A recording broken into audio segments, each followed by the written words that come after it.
Hi, it's Vex, and today we're going to talk about our Strixhaven top 10 for Commander, EDH top 10.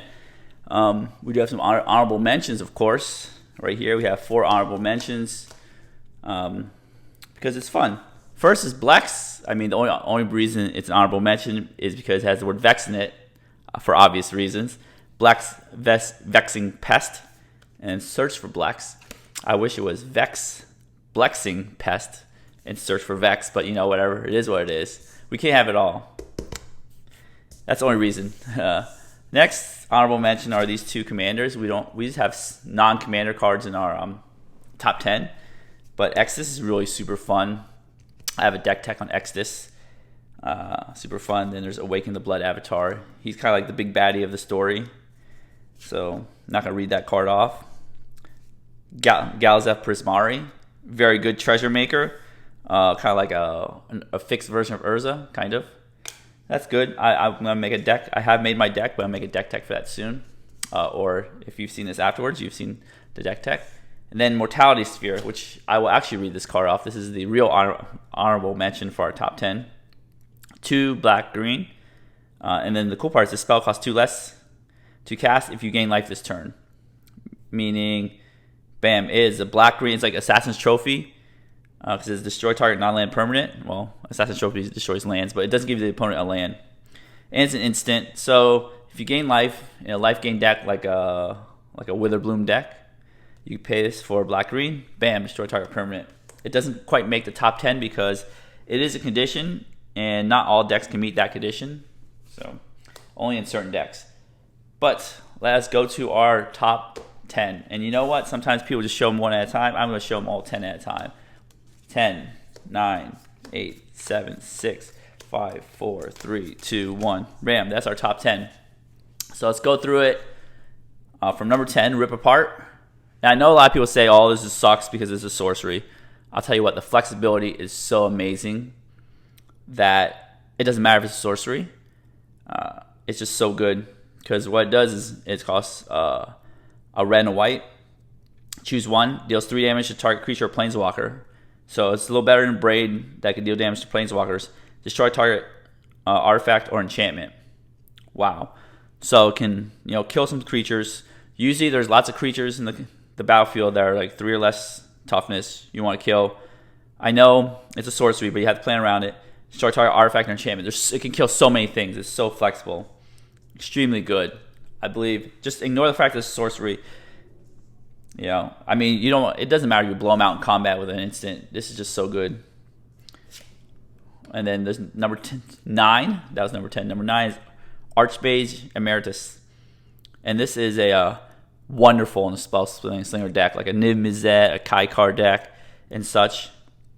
2 blue. It's Human Wizard. Whenever you cast or copy an instant or sorcery spell, draw a card. Wow, can you imagine doing this with a Grape Shot? Storm card? Insane. So you play a spell, draw a card, play a spell, draw a card, copy a spell. So I think I believe the way the rules work is you use the reverberate. You play a spell, you reverberate the spell, you copy it, but when you cast a reverberate, you draw a card, and then when you copy with the reverberate, you draw a card. So you draw 2 cards. It's amazing. Number 8 in my list is Rushed Rebirth. So it's a black-green. Choose target creature. When that creature dies this turn, search your library for a creature card with lesser mana value, put it onto the battlefield, tap, then shuffle. Now, it says choose target creatures. It means your creature or your opponent's creature. And whenever that creature dies, you can search your library, for a little bit smaller creature. But it's insane. It's like if somebody's got swords, well, you cannot swords. Somebody's gonna destroy one of your opponent's creatures. Say another opponent destroys another opponent's creature, and then you cast Rush Rebirth. Targeting that creature will die, then you get to find something, tutor something from your library right onto the battlefield. So that is insane. I know it's a little conditional, you gotta wait for something to die, but you're playing Golgari or Witherbloom, so you most likely have some sack outlets or things to make your own creatures die. So you always target your own creatures. Number 10, 9, 8, 7. Oh, I lost the number. Number 7, Solve the Equation. So there's an artifact version. I just totally slipped my mind. Fabricate. That's the version. that lets you search for an artifact. This lets you search for an instant sorcery. I know we had Merchant Scroll, which lets you search for blue instants. Like, it's not as useful. Here, we can just search for a blue instant or sorcery card, view it, put it in your hand, and shuffle. Not even blue, any instant sorcery card, like Demonic Tutor, so you can search for anything else, or Peer into the Abyss, or some crazy Cyclonic Rift or whatever. It just lets you search. So I think that's really cool. It's not too overpowered. Does Idyllic Tutor, gets you enchantment. So I think this is a good power level. Number 6, Crackle with Power. I think this is really cool. Super fun. I think I want to put in my Toralf deck. It's triple X, which is crazy. It makes you do a lot of math. This set makes you do a lot of math because it doubles, triples, does weird things. Triple X, red. And it's a sorcery, of course, because it would be crazy if it's instant. Crackle with Power deals 5 times X damage to up to X targets. So, let me read this off to you real quick. If X is 1, so you pay 5 mana value, CMC, whatever, total, you deal 5 damage 1 time. If X is 2, which is 7 mana total, 8 mana total, sorry. If X is 2, which is 8 mana total, CMC, mana value, you deal 10 damage to 2 targets. If X is 3, 11 mana value total, you deal 15 damage to 3 targets. So that's a sweet spot. You put 11 mana in there, you do 15 damage to 3 targets, 45 damage total. That's pretty good multiplier. I know if you have 11 mana, you should win the game, but this is it scales really well. If in a desperation, if you want desperately, or you need to use it, you put, just X is 1, deal 5 damage to a creature to kill it. So it's very useful. All right, the top 5. Body of Research, another mythic. And this is so cool. It's green, blue. So 6 colored mana total. And it's very simple. It makes a vanilla token creature. Create 0/0 green and blue fractal creature token. Put X +1/+1 counters on it, where X is the number of cards in your library.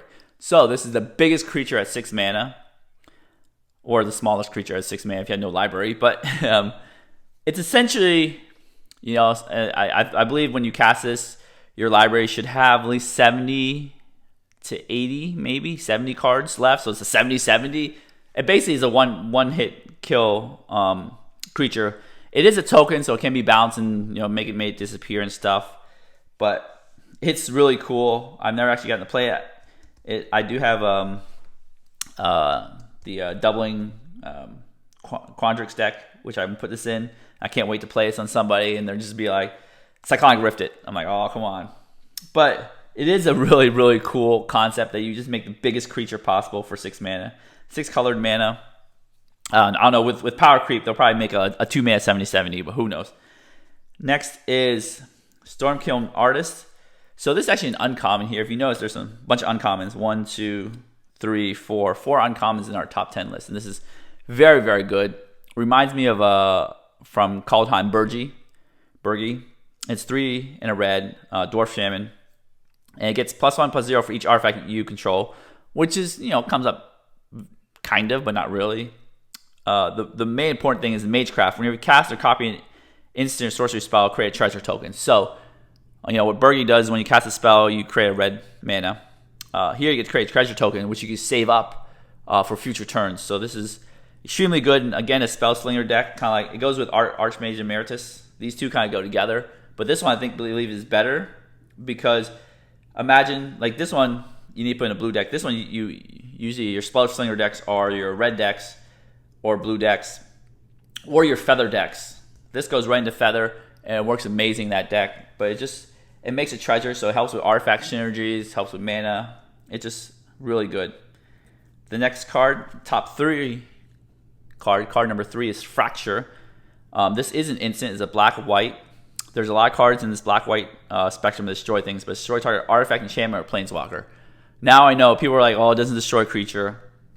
And planeswalkers aren't that common of a type, but what it does in flexibility is amazing, because there's always an artifact and there's always an enchantment like Rhystic Study and stuff to destroy, and you always want to destroy it.